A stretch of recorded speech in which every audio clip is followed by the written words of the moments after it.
Salut YouTube! Aujourd'hui une nouvelle vidéo pour vous parler de la rentrée en première année de formation d'éducateur de jeunes enfants.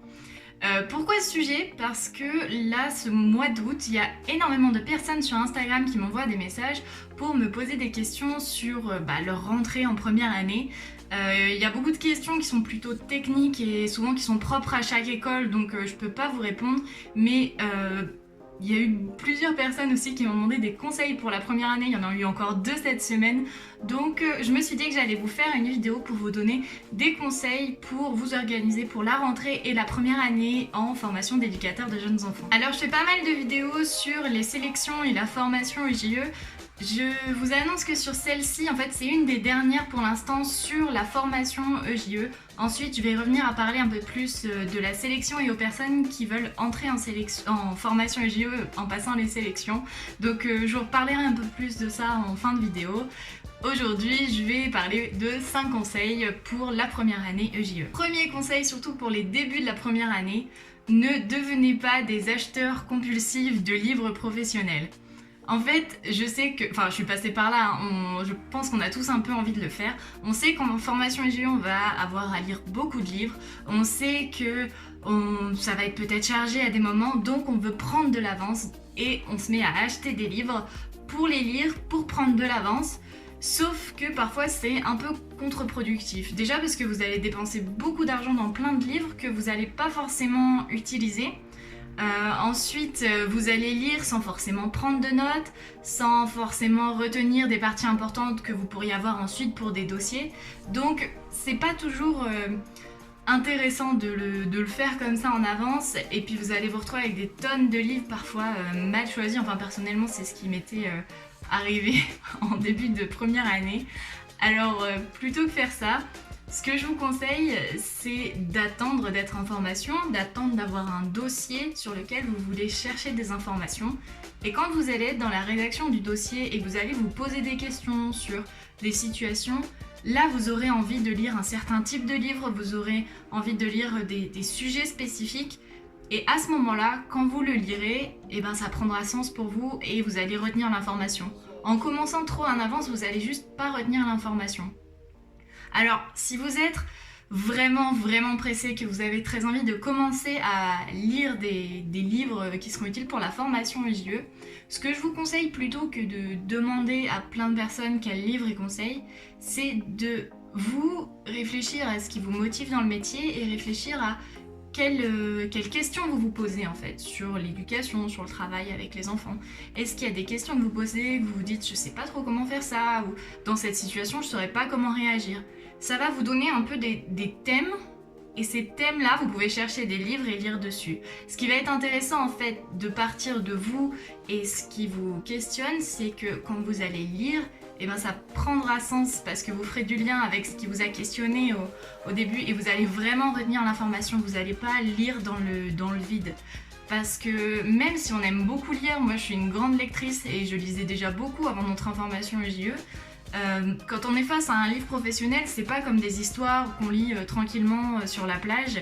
Là, c'est un peu plus spécifique, parfois c'est technique et c'est pas donné à tout le monde de le comprendre dès la première année et surtout parfois avant même d'entrer en formation. Le deuxième conseil, c'est de commencer à chercher des stages dès que vous pouvez. Alors, attention un petit peu avec ça, mais moi je me souviens quand je suis entrée en formation, donc on est rentré mi-septembre et mi-novembre j'avais mon premier stage qui commençait. Et finalement 2 mois ça a été assez court pour moi pour chercher, faire mes CV, envoyer des lettres de stage, réfléchir où je voulais aller. Ça a été beaucoup trop, beaucoup trop d'un coup. Alors j'ai trouvé, mais c'est vrai que je sentais que c'était assez de justesse. Ce que je peux vous conseiller, c'est pas non plus de prendre trop d'avance et d'avoir tout de suite vos 2-3 premiers stages de réserver, parfois parce que vous avez les calendriers. C'est pas toujours non plus judicieux. Donc l'entre-truc qui peut être intéressant pour vous si vous voulez prendre un peu d'avance, c'est de commencer à rédiger vos CV, vos lettres de motivation pour rechercher des stages et puis peut-être faire une liste de lieux de stage que vous avez envie d'aller, peut-être les contacter juste en leur demandant s'ils prennent potentiellement des stagiaires EJE première année, que vous vous renseignez mais que pour l'instant vous n'êtes pas entré en formation. Juste prendre un contact comme ça parfois, comme ça vous êtes fixé sur les lieux où vous pouvez postuler. Je vous recommande pas de sélectionner et de dire oui tout de suite à un établissement parce que une fois que vous allez rentrer en formation, bah peut-être qu'il y aura des choses que vous n'aviez pas pensé, qui seront sur la convention de stage que vous n'avez pas dit, ou alors enfin plein de choses qu'on peut pas forcément anticiper. Donc du coup c'est pour ça plutôt avoir peut-être un premier contact, mais surtout avoir une liste de personnes à contacter que vous pourrez contacter facilement comme ça dès mi-fin septembre, plutôt que tout de suite vous engager, ou alors à l'inverse de pas rechercher du tout. C'est un entre-deux qui me semble assez judicieux pour commencer la formation EJE assez sereinement et pas dans le stress de la recherche de stage. Ensuite, troisième conseil, commencez à trier vos cours dès les premiers cours, dès les premières semaines de formation. Parce qu'en fait, ce qui s'est passé pour moi, c'est qu'au début de la formation, je prenais beaucoup sur des feuilles à la main et je notais le titre, mais quand je me suis mise à les trier, ces feuilles, j'ai fait plutôt un classeur sociaux, un classeur droit, et en fait, il y avait tellement de matière qu'au bout d'un moment, ça avait plus trop de sens. Donc, ce que je peux vous conseiller dès que vous commencez les cours, à chaque fois, dès que vous prenez un cours, alors que ce soit en numérique ou à la main, vous pouvez noter le titre, le prof, le domaine de compétences. Si vous ne savez pas quel domaine de compétences c'est, vous pouvez demander au prof auquel ça appartient. Et puis la date, parce qu'il y a certains profs qu'on voit un jour, une semaine, et ils viendront finir leur cours un mois plus tard sur le même sujet, donc il faut pouvoir retrouver, et c'est pas mal d'avoir des dates quand il y en a plusieurs qui s'enchaînent pour pas se perdre dans l'ordre. Donc pensez à bien noter ça, et ensuite vous pouvez les trier directement par classeur de dossier de compétences, de domaine de compétences, pardon. Et à l'intérieur de ces classeurs, vous pourrez mettre des intercalaires en fonction des sujets peut-être, ou vous trouverez votre organisation. Mais pensez-y dès le début parce que ça m'a un peu pénalisé, enfin ça m'a bousculé en fait dans mon organisation le jour où j'ai dû tout reprendre pour me dire bon là c'est mal trié, tu t'en sors pas, fais quelque chose de clair pour pouvoir les relire et puis pour pouvoir retenir tout ce que tu as appris. Donc voilà, pensez juste à trier les cours dès le début. Quatrième conseil qui fait un petit peu écho au premier conseil que je vous ai donné, c'est d'aller visiter, vous promener dans la bibliothèque de l'école. C'est pas un CDI, mais bon, un centre de documentation, l'endroit où il y a tous les livres professionnels. Allez vous balader là-bas. Pourquoi ça fait écho au premier conseil, c'est que plutôt qu'acheter plein de livres, pour commencer, vous pouvez d'abord vous balader dans les rayons qu'il y a là, voir quels livres sont disponibles. Et au début, où vous n'avez pas besoin je sais pas, si vous prenez des notes sur un livre, si vous cornez les pages pour vous souvenir et tout ça, c'est vrai que c'est mieux quand c'est son propre livre.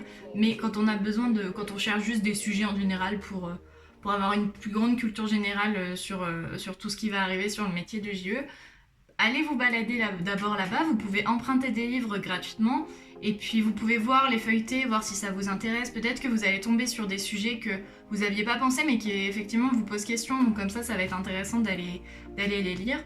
C'est vraiment un endroit ressource que moi j'ai pas trop exploré la première année.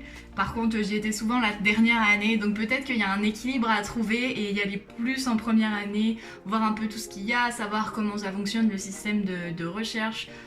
Ça peut être aussi intéressant pour lire tous les journaux professionnels.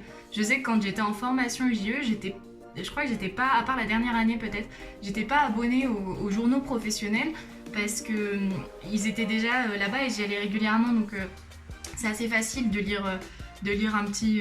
Enfin, il y a quelques articles en fait sur une trentaine, quarantaine de pages. Donc à chaque fois, je le prenais plutôt là dans la bibliothèque, je le feuilletais dans la bibliothèque. Et puis je savais aussi qu'il y avait tout le système informatique pour pouvoir le retrouver facilement si je voulais retrouver un article spécifique ensuite. Donc tant que j'étais en formation, j'ai pas tout de suite pris les abonnements et c'est ensuite en sortant de formation. Donc voilà, si vous pouvez aller vous balader un peu dans la bibliothèque de temps en temps, voir tout ce qu'il y a, peut-être aussi rencontrer la personne qui s'en occupe et puis échanger avec, voir si elle a des conseils sur des livres que vous pourriez emprunter, enfin voilà. Tout ça, dès la première année, c'est déjà un bon pas pour se lancer dans la formation. Enfin, le dernier point, le cinquième point, je vous conseille de socialiser et de vivre vraiment l'aspect étudiant. Malheureusement là, avec le Covid, je sais pas exactement comment ça va se passer pour vous à la rentrée, j'espère que ça sera quand même possible de pouvoir rencontrer les autres et communiquer avec les autres. Mais ce que je veux dire par là, c'est que souvent en début d'année, dans les écoles, c'est organisé des soirées d'intégration Donc ce genre de soirée, c'est pas pour bisuter les étudiants, c'est vraiment une soirée de rencontre où il y a plusieurs aspects qui sont hyper intéressants. Le premier, c'est de parler certes avec des gens de notre promo de première année, mais aussi avec des gens qui sont en deuxième ou en troisième année, de créer du lien avec eux, pouvoir reparler avec eux au cours de l'année si on a besoin. Donc ça, c'était super intéressant de pouvoir voir eux où ils en sont, par où ils sont passés, leur parler de tous nos doutes, de comment ça se passe dans l'école. Ça, c'était vraiment super riche. Et aussi, ces soirées d'intégration, ça permet de rencontrer les autres filières, les étudiants des autres filières de l'école. Et je trouve que c'était un peu le seul endroit qui nous était donné pour parler avec des éducateurs spécialisés, des moniteurs éducateurs. Il y avait même plein de formations du social qu'on connaît pas, d'étudiants qui étaient là. Donc on pouvait vraiment échanger pendant ces soirées-là, ces moments-là. Et je trouvais ça hyper intéressant de construire un peu son entourage professionnel déjà dès l'école et pendant ces soirées-là. Donc là, cette année, je suis pas sûre que ce genre de soirée, ça soit maintenu. Je sais pas si les étudiants des bureaux des élèves vont trouver, les bureaux des étudiants vont trouver des moyens de pallier à ça pour quand même faire du lien entre les personnes. Mais en tout cas, globalement, c'est quand même hyper intéressant de faire du lien avec les autres, peut-être, même si du coup ça sera peut-être qu'avec les gens de votre promo, peut-être juste sur le temps du midi pendant que vous mangez, d'essayer d'avoir du lien, d'apprendre à les connaître, parce que c'est de là que vous allez construire une bonne base de l'étudiante que vous allez être, mais aussi ensuite le professionnel. Vous allez faire des rencontres qui vont rester, ça sera toujours des personnes une fois que vous serez diplômé avec qui vous discutez, avec qui s'il y a des situations au travail qui vous posent question, vous allez continuer de parler avec eux. Donc c'est de là que les amitiés peuvent se créer, et puis l'entourage pendant la formation, c'est hyper important de pouvoir se soutenir, de pouvoir voir où les autres en sont, se donner des conseils, etc. Donc voilà, c'était mes 5 conseils pour commencer la première année un peu sur les chapeaux de roue, et puis pouvoir poursuivre ensuite les 3 ans dans un bon mood, quoi, la bonne dynamique. Alors comme je vous disais en début de vidéo, c'est pour l'instant une des dernières vidéos où je vais parler vraiment de la formation et des conseils pour les personnes qui rentrent en formation. Maintenant, je vais reparler plutôt à des personnes qui s'intéressent au métier, qui s'intéressent à la formation et qui veulent entrer en formation. Parce que c'est un sujet en fait qui m'intéresse énormément. Ça fait maintenant 2 ans que je m'intéresse vraiment aux sélections, aux concours, comment ça fonctionne depuis la réforme de 2018 en fait. Et c'est de là qu'est née les idées des formations de devenir EJE. Donc là il y en a une nouvelle, je vous en parle depuis quelques temps, qui est en train d'arriver à la fin. Qui se concrétise vraiment. Je vais bientôt en parler plus dans ma newsletter, donc si vous n'êtes pas abonné, je mets le lien dans la description. Et voilà, c'est pour ces raisons-là. Donc je vous dis à la semaine prochaine pour une prochaine vidéo qui sera un peu plus en lien avec l'avant-formation EJE.